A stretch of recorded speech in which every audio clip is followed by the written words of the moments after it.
غم حسین کے آڑ میں لوگ بہت ساری بدعات، بہت ساری رسومات، بہت سارے خرافات کرتے ہیں۔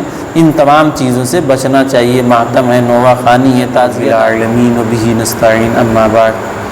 قال اللہ تبارک و تعالی فی القرآن المجید والفرقان الحمید، فاعوذ باللہ من الشیطان الرجیم، بسم اللہ الرحمن الرحیم۔ ان عدۃ الشہور عند اللہ 12 شہرا فی کتاب اللہ یوم خلق السماوات والارض منها 4 حرم ذلک الدین القیم، صدق اللہ العظیم۔ میرے عزیز بھائیوں، بزرگوں، یہ افضل پور ساتوں کڑا کوشامبی کی مسجد میں، مسجد ابوبکر میں ہم لوگ موجود ہیں، اور یہاں الحمدللہ ہمارے بڑے بھائی مولانا ابو شہمہ صاحب ندوی، جن کی فکر اور جن کی کاوش سے یہ پروگرام طے پایا کہ یہ محرم الحرام کے جو شروعات کے 10 دن ہیں، یعنی پہلا عشرہ ہے، اس میں عشاء کے بعد روزانہ پابندی کے ساتھ پروگرام ہونا چاہیے، سادگی کے ساتھ مسجد میں۔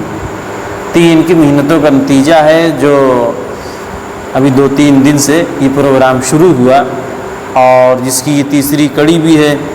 تو آج چونکہ پروگرام بہت ہی مختصر رکھا گیا ہے، تو بنیادی کچھ زیادہ باتیں نہیں ہوں گی، اور ایک بطور اعلان ہم یہ بھی بتا دیں کہ ہمارے یہاں ایک پروگرام اور رکھا گیا ہے جو 9 محرم الحرام کو پروگرام ہے، یعنی منگل کے دن، جی منگل کے دن پروگرام رکھا گیا ہے، اور جو مسجد سے باہر ہوگا، اور اس میں علاقے کے نامور عالم دین بھی تشریف لائیں گے، اور دیگر حضرات بھی تشریف لائیں گے۔ تو آپ تمامی حضرات سے بھی درخواست ہے کہ اس پروگرام میں شرکت کریں۔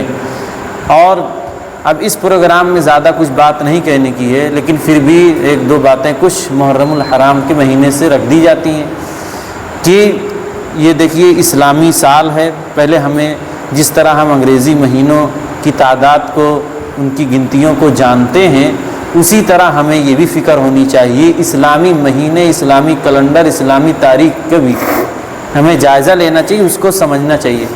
بھئی ہمارے اسلام میں 12 مہینے، وہ کون کون سے مہینے، انہیں ہمیں جاننا چاہیے کہ 12 مہینے ہیں: محرم، صفر، ربیع الاول، اور ربیع الاول، ربیع الاخر، جمادی الاولیٰ، جمادی الثانی، رجب، شعبان، رمضان، اور شوال، ذی القعدہ، ذی الحجہ۔ تو یہ ہمیں 12 مہینے کے نام یاد رکھنے چاہیے۔ پھر اس کے ساتھ یعنی تاریخ ہے، یہ کیسے تاریخ پڑی، یہ ہجری سے چل رہا ہے، یعنی نبی پاک صلی اللہ علیہ وسلم جب مدینہ تشریف لے گئے، 13 سال مکے کی زندگی میں رہے، اس کے بعد ہجرت کیے، تو یہ ہجری وہیں سے شروع ہوا، اور یہ عمر فاروق رضی اللہ عنہ کے دور خلافت سے اس کو باضابطہ ہجری کو سال سے یعنی شروعات کر دی گئی ہے۔ تو اب اس میں کام کیا کرنا چاہیے؟ یہ مہینہ ایک طرح سے عظمت کا بھی مہینہ ہے اور حرمت والا بھی مہینہ ہے، تو اس کا احترام کرنا چاہیے۔ اس میں روزہ رکھنا بہت ہی بڑا اجر کا کام ہے، یعنی محرم الحرام کے پورے مہینے میں کسی بھی دن آپ روزہ رکھیں گے 30 دنوں کے روزے کے برابر ثواب ملے گا۔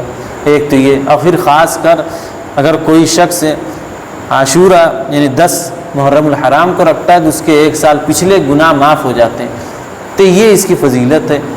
اور اس میں یہی کام جو شریعت سے ہیں جو ثابت ہیں، اور اس میں کچھ چیزیں ایسی بھی ہیں کہ بھائی اپنے اہل و عیال میں وسعت سے کام لیا جائے اس دن، یعنی عاشورہ کے دن۔ اب باقی جتنے دیگر کام ہوتے ہیں پھر، اور یہ سمجھیے ایک طریقے سے خرافات ہیں۔ غم حسین کے آڑ میں لوگ بہت ساری بدعات، بہت ساری رسومات، بہت سارے خرافات کرتے ہیں۔ ان تمام چیزوں سے بچنا چاہیے۔ ماتم ہے، نوحہ خوانی ہے، تعزیہ داری ہے، ڈھول تاشا ہے، اور یہ ساری چیزیں بالکل ان سب سے بچنا چاہیے۔ بھائی جیسے اور مہینے ہیں دیگر ہم لوگ کرتے ہیں، اسی طرح اس میں بھی، یعنی اس مہینے میں ہم شادی کر سکتے ہیں، نکاح کر سکتے ہیں، اور دیگر چیزیں کر سکتے ہیں، کوئی ممانعت نہیں۔ یعنی کسی کی وفات سے مہینہ غم کا نہیں ہو سکتا ہے۔ اگر غم کا ہوتا تو سب سے زیادہ غم کا مہینہ ربیع الاول کا مہینہ شمار ہوتا ہے، کیونکہ جس میں ہمارے نبی صلی اللہ علیہ وسلم وفات پائے۔ تو حضرت امام حسین کے جو شہادت کا واقعہ ہے، اور یہ بہت دردناک ہے۔ تاریخ میں ایک دردناک واقعات میں سے یہ بھی ایک واقعہ ہے جو اس تاریخ کو ہوا ہے، اور اللہ رب العزت ہمیں سچی محبت امام حسین اہل بیت نبی پاک صلی اللہ علیہ وسلم کی عطا فرمائے، اور ہم سب کو دین و شریعت پر چلنے کی توفیق عطا فرمائے۔ اور یہ انشاءاللہ مفصل بیان انشاءاللہ اسی دن جو پروگرام منگل کو ہوگا اس میں کیا جائے گا۔ ابھی یہ بطور تمہید کچھ باتیں رکھ دی گئی تھیں۔ اللہ میں عمل کی توفیق عطا فرمائے۔ وآخر دعوانا الحمدللہ رب العالمین۔